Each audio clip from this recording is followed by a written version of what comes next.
Hi, this is Matt. Once again, we're about to another video, and this is a paid request for Ben. Thank you so much for that. For those interested requests in any type of videos, whether it be a topic, tier list, ranking, review, re-review, thoughts, streams, commentaries, whatever the case may be, video game playthrough for an hour, full playthrough, random thoughts, feel free to send it. PayPal is the best way to do it. Do have a Cash App as well. Links are down below, and I'll get to it as soon as I possibly can. So thank you for that. And this is for Clean and Sober, the 1988 film, which had Michael Keaton in it. Now, of course, that year, it got kind of overshadowed with Beetlejuice, which was, it was the much bigger Michael Keaton hit. And then, of course, the year after, you had Batman. And this film sadly got kind of lost in the shuffle, kind of got lost, especially through time. Because it didn't do a whole lot when it came out, box office wise, awards wise, not much of anything. Which is a shame, because I think it's easily one of Michael Keaton's best performances. And you also got Morgan Freeman, you got Emmet Walsh, you got Kathy Baker, Brian Benben. I mean, Morgan Freeman, what more could be said about him? The Shawshank Redemption, among many others. Emmet Walsh, may he rest in peace, great character actor. He was the sheriff in the first Critters film. He was the guy assisting Chuck Norris, including that boat in the third act, driving the boat, and Missing in Action. He was the American in the Dolph Lundgren film Red Scorpion. He's been in a lot of stuff, Emmet Walsh. And Brian Benben, he was in the Dolph Lundgren film I Come in Peace. He was the sidekick, the FBI agent helping, or kind of helping Dolph Lundgren out. Other people, okay, Kathy Baker, she was in The Right Stuff. Claudia Christian, who was on the TV show Babylon 5, and then she was also in The Hidden and Maniac Cop 2, I believe. So definitely some familiar faces in this. And the setup is Michael Keaton. He is an alcoholic. He's addicted to cocaine. He has embezzled a ton of money. I think at this point now, $92,000 from his real estate job.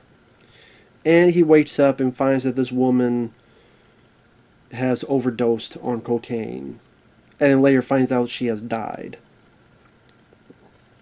So now that things are up shit creek without the paddle, he doesn't know what to do.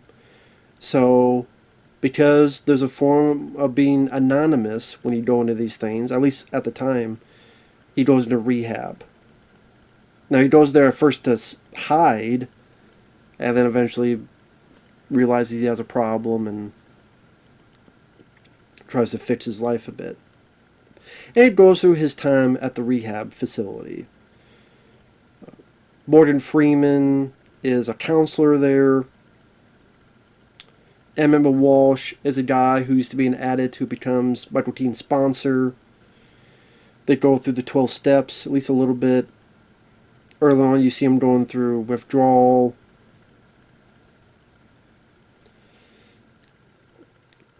And Michael Keaton, I think he does a bang-on job.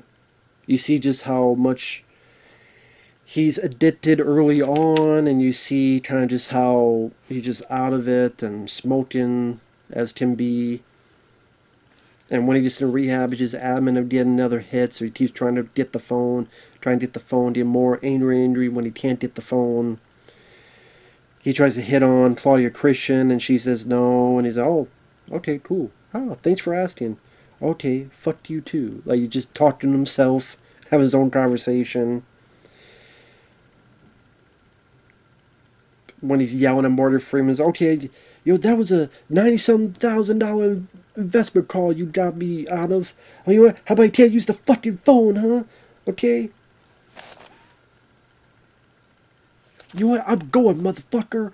Look at this bat, you see? Now, of course, he realizes he can't stay out there for too long, so he's got to come back eventually.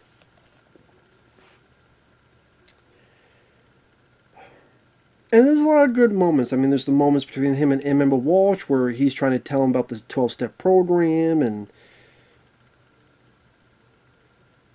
even a point where they go to his place and Emmet gets all the bottles and drains them all and stuff. And Michael Keaton looks at the bed that the woman died in and takes the bed and throws it out.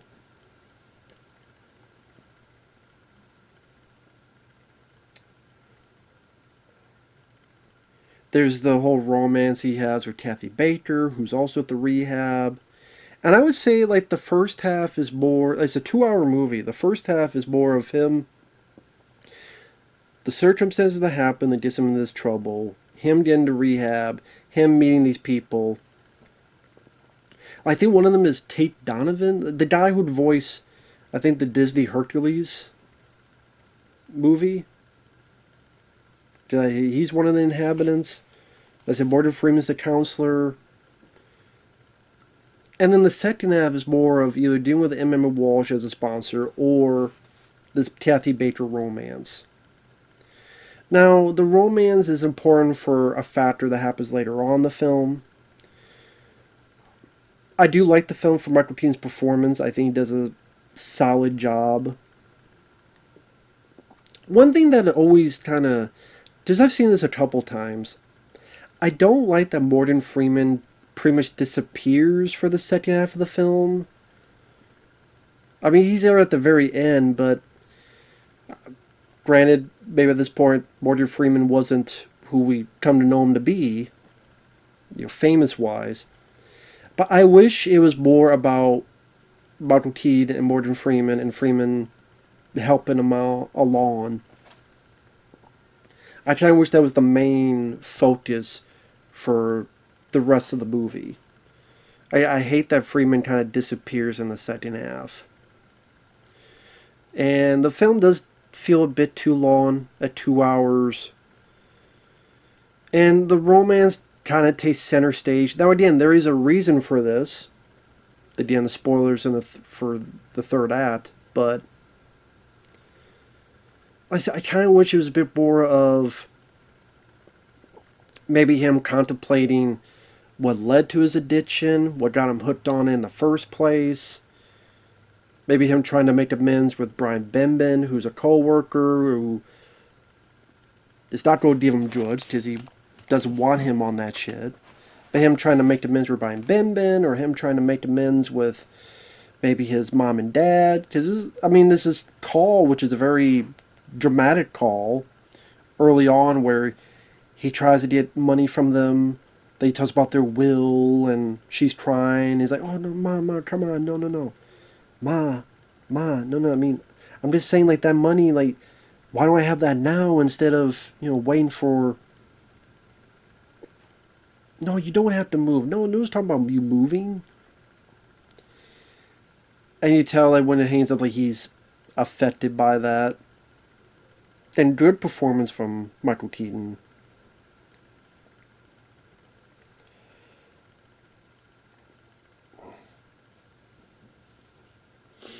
But yeah, I wish there was a bit more in the second half of... Again, him maybe trying to tone... Because what the weird thing is, again, the spoilers...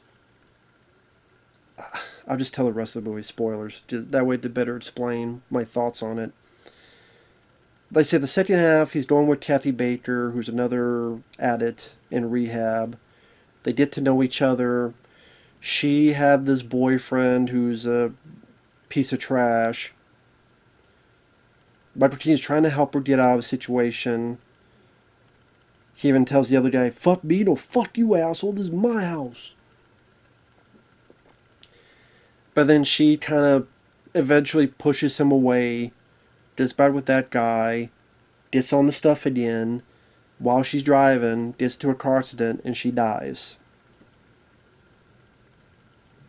And then you have this brief bit where Emmet Walsh kind of tells him what he's thinking, and then it cuts to the end of the film. I thought, like, there's a lot more you could have played up with that. I think there's a lot of dramatic heft you missed by doing it that way.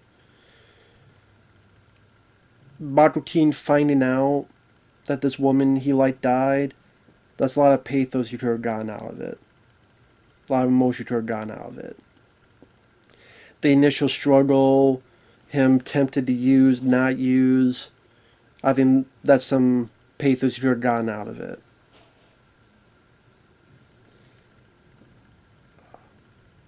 You'd have Emmet telling him this, but then him still thinking about it and then going back and forth and then choosing not to, either having drugs and throwing it away or doing stuff like that.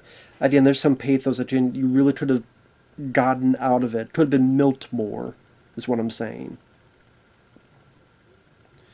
And then I would have liked to have seen like a conversation with him and Morgan Freeman. Maybe he comes back, he says no, he comes back.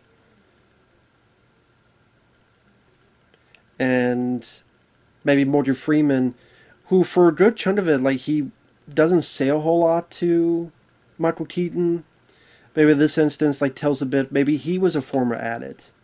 Maybe he knew someone who died, or maybe he knew someone who he was close with, and he can sympathize, and I understand your plight, or understand what you're going through, or something to that effect.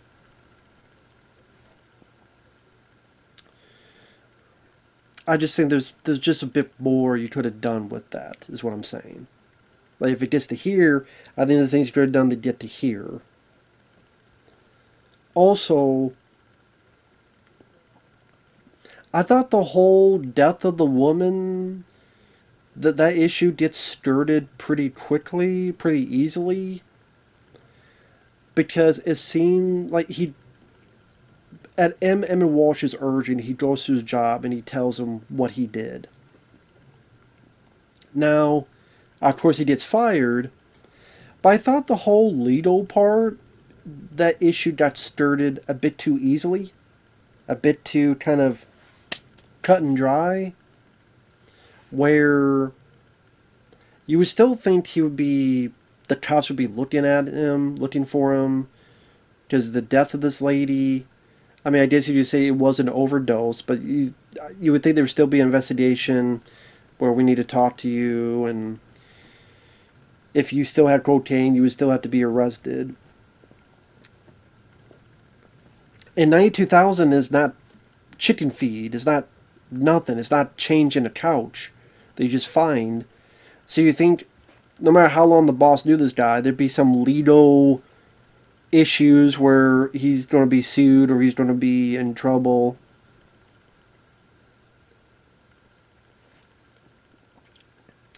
I mean, he does say at the end he's 52,000 in debt, which I know they explain it, but I don't know why he wouldn't be 90,000 in debt and not 52. But I know they explained it, but I forgot about it.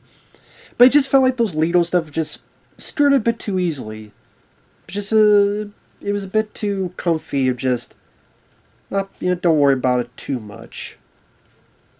Because we want to have an ending where he's hopefully going to be all right. So I don't know. I was bugged a little bit about that.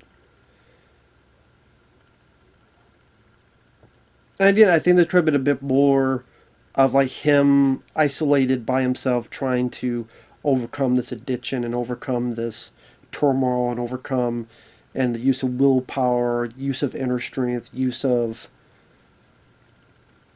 as hard and as tough as it is to overcome this. And they spent a bit too much on the love story. I get it, it's important because of what happens, but again, there's other stuff I wish they could have spent a bit more time on. Whether between him and Morgan Freeman. Or him maybe making amends to Brian Benben and apologizing for his behavior. Or him, again, that inner turmoil. Because there's going to be times you're by yourself and you have all these thoughts and feelings, and maybe find out why he became addict in the first place, and sort of him realizing, he's full of shit, and there's just a bit more that you should have played up on. But with what's there, the supporting cast works well. Michael Keaton does give a great performance. I do like the last scene. So in the past month, I've been to a funeral, 9 million job interviews, I'm $52,000 in debt. I got this chip. And I have the startling belief that I'm an addict. God knows what we got going next month. And you see that Emmet Walsh and Morgan Freeman, they're clapping and stuff, which is nice. Gives a bit of hope. But like, there's this bit where the father of the lady that died had posted up all these signs of he's a murderer, he's a murderer. That's never really resolved. You think the guy would probably find out where Michael Keaton's at, and there's gonna be even more. But that's kind of gets ignored later on. Like the last time is like there's all these flyers that this murderer and the people, the real estate firm are hiding this murderer on all these flyers. You think that's going to lead to something more, and it doesn't. So that's what I mean. Like, watch it again. There's certain things for a 2-hour running time that I think they could have followed through, or stuff they could have done a bit more. But this is not a film I rewatch a lot because it does feel a tad too long. But Michael Keaton's performance, his anger, his indifference, like I said, him finding out that the girl died and all this, I think there's a lot more you could have done, and we missed out on some really good Michael Keaton scenes because of that decision. But what's there, he still gives a nice... Actually, I just cheap Republic. He gives a very nice performance, and I'm a Michael Keaton fan, so that was nice to see. Play a pretty different type of character.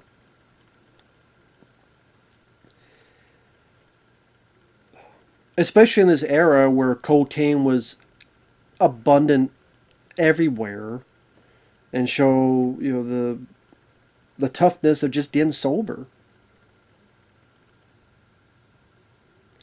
And how, from what I understand, withdrawal, which I think they could have even honed in on even more, withdrawal can be so bad for people that it feels like they're dying. And there are some people that take drugs because they don't want to deal with the withdrawal.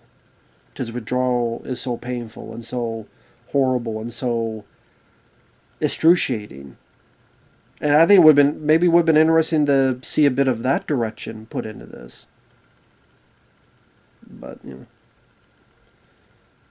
as it is, if you're a Michael Keaton fan, you want to see him give a strong performance, some good support actors like I mentioned, Emmet Walsh and Morgan Freeman, definitely worth a look, definitely worth a watch. Like I said, tad bit long, 2 hours. Like I said, the second half, a little bit too much of a love story because there's other aspects I wanted for it. But overall, it's a good film. I still think it's a good movie. So with that said, thanks for watching. We'll see you guys later. Bye-bye.